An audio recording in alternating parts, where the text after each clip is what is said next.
네, 이번에 이제 골든 글러브 시상식에서 봉준호 감독의 기생충이 외국어 영화상을 받았습니다. 그렇기 때문에 아카데미상에 대한 기대가 굉장히 한층 강화되었는데요. 아무래도 이제 골든 글러브 상을 받게 되면 그 다음에 아카데미상을 받을 가능성이 높기 때문에 아무래도 좀 더 관심이 가질 수밖에 없는 그런 상황이라고 볼 수가 있겠습니다.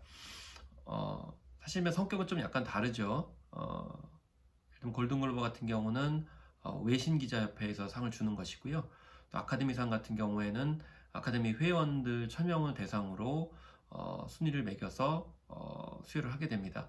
이 아카데미상 회원 같은 경우에는 감독도 있고 시나리오 작가도 있고 또 제작사도 있는 등 다양한 그런 이제 스펙트럼을 가지고 있기 때문에 훨씬 더 영화의 흥행성들을 중요하게 생각할 수 있다는 거죠. 그래서 외신 기자 클럽에서 주는 이 골든 글러브 같은 경우에는 외신이다 보니까 이제 전 세계적인 흐름들을 이제 알 수가 있기 때문에 어떻게 보면은 외국어 영화상에 좀 더 방점이 찍혀 있을 수 있다라고 볼 수가 있겠죠. 그래서 이번에 봉준호 감독이 외국어 영화상을 이제 받게 됐는데 이 골든글로브상에는 사실 외국어 영화에 관련돼서 이제 규정이 있습니다. 일단 영어 이제 대사로 50% 정도 이루어져야 이 작품상을 주게 되죠. 그래서 이 사실 작품상 후보에 기생충이 들어가 있지 못한 이유가 바로 50% 이상의 영어 대사로 되어 있지 못하기 때문입니다. 반대로 이 외국어 영화상에는 50% 정도 이상의 비영어 대사가 있어야 됩니다. 그래서 기생충은 비영어 대사가 이제 50% 이상이기 때문에 결과적으로 외국어 영화상을 받을 수가 있다는 거죠. 그런데 중요한 것은 아카데미상 같은 경우는 작품상이 골든글로브와 달리 영어 대사의 비중을 따지지가 않습니다. 그래서 기본적으로 시상식 전년도 1월 1일부터 12월 31일 자정까지 개봉 상영된 러닝타임 40분 이상의 작품에 해당이 이제 되고 있습니다.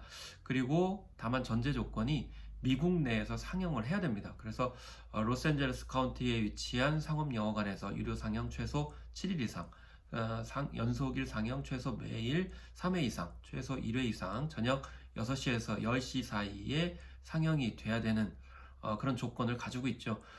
봉준호 감독의 기생충 같은 경우에는 10월 달에 개봉을 해서 한 달여 동안 넘게 개봉을 했고요.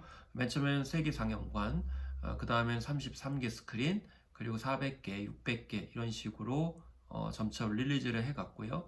또 매출액도 보면 170억 원 정도 이렇게 기록을 해서 역대 한국 영화 이제 흥행 1위였고요. 또 10월에서 10월 초에 한 달간의 해외 영화 중에서 가장 많은 관객이 든 그런 작품이었고 전체 박스오피스에서 주말에 무려 11위까지도 올라갔던 그런 작품이 되겠습니다. 어쨌든 간에 이제 골든글로브 때문에 이제 아카데미상에서 수상을 할 수 있는 가능성이 높아졌는데요. 일단 외국어 영화상을 받았고요. 그래서 외국어 영화상까지 정도는 아카데미에서 받을 수 있지 않겠느냐라고 얘기할 수 있겠고, 또 작품상까지도 후보는 충분히 가능할 수 있다, 이렇게 또 얘기가 가능할 것 같습니다. 일단 1월 13일에 예비 후보군이 이제 밝혀지게 되는데요. 지금은 이제 국제극 영화상, 그러니까 예전에 외국어 영화상 예비 후보 올라 있고, 또 이 소주 한 잔으로 주제가상 예비 후보 올라 있는데요. 본격적으로 각본상, 감독상, 그리고 작품상, 여기에 이제 배우, 주조연상 등이 13일에 후보가 이제 밝혀지기 때문에 이때 이제 구체적으로 기생충이 어떤 후보군에 올라가는가가 중요하다고 볼 수가 있겠습니다. 그렇지만 이제 한 가지 우려스러운 것은 이제 작년에 로마 같은 경우에 10개 부분에 이제 노미네이트가 됐습니다. 아카데미 상에. 그런데 이제 뭐 각본상이라든지 또 감독상, 촬영상 정도만 받았고 작품상은 받지 못했거든요.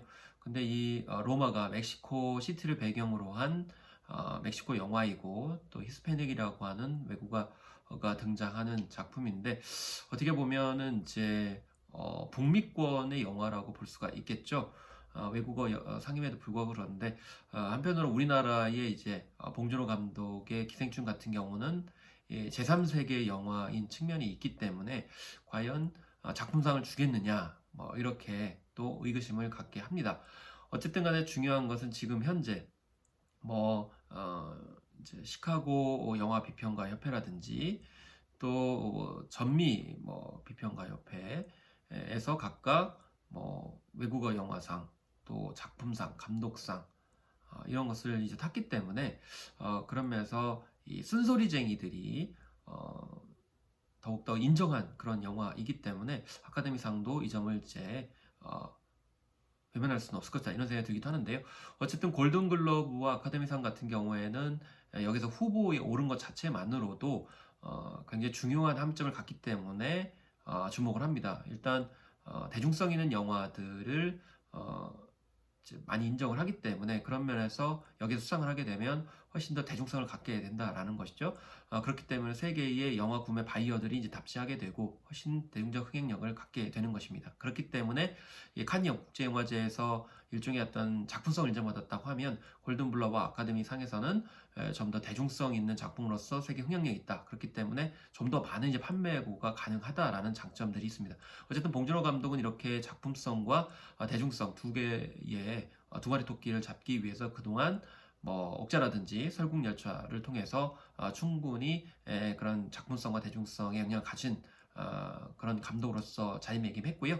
또 부지런히 뭐 이제 세계적인 그런 제작가와 배우들과 협업을 했기 때문에 더 친숙했다고 보겠습니다. 무엇보다도 옥자를 통해서 기존에 이제 영화관에서만 영화를 개봉한다는 그런 전제에서 벗어나서 OTT 그러니까 인터넷 동영상 플랫폼을 통해서 또 친숙해진 시간이 있기 때문에 앞으로 이 글로브 상과 또 아카데미상을 이제 수상하거나 후보에 오랐다는 이만으로 OTT 그러니까 이 넷플릭스에 진출하게 되면 훨씬 더 많은 팬들을 갖게 되고 이것이 우리나라 한국 영화 산업에 더욱더 확산을 기여한다고 볼 수가 있겠고요.